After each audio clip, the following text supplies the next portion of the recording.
मैं सिर्फ मोटिवेशन के लिए ये बात कर रहा हूँ कि भाई जिनके हालात खराब हो वो कभी एक्सक्यूजेज ना दें,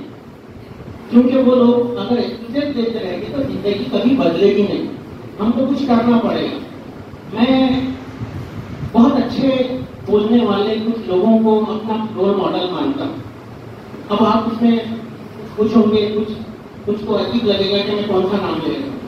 अच्छा बोलने वालों में मैं नवाजुद्दीन सिद्दीकी को, आप घर जाएं और आज नवाजुद्दीन सिद्दीकी मोटिवेशन,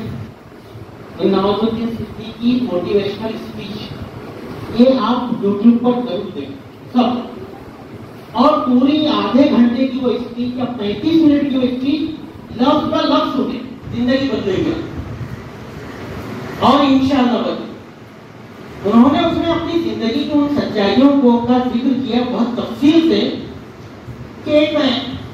सांवला या काला दिखाई देने वाला एक शख्स फिल्मी दुनिया में एंट्री करने के लिए आता है और वहां पर अपनी जद्दोजहद, अपनी भागदौड़ करता है और 20 बरस तक करता रहता है। उस वक्त बाद में उसकी बहुत बड़ी हीरो का किरदार करने लगे, तो उसके पीछे उसकी कितनी मेहनत, कितनी लगन, कितनी जस्तजू,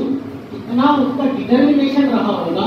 उस बात को आप जान सकते। एक शख्स जिसका कोई फिल्मी बैकग्राउंड नहीं है,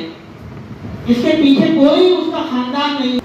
कि कितने ऐसे लोग हैं कि हमारा आईएएस का नहीं है कोई बैकग्राउंड, हमारे यहाँ पे गवर्नमेंट अफसर भी नहीं है हमारे फैमिली में, लेकिन हम वो शख्स हो सकते हैं जो हमारी फैमिली के, हमारे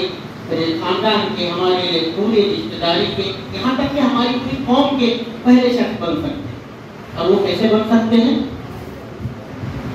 अज़्म के साथ, डिटर्मिनेशन के साथ, अपने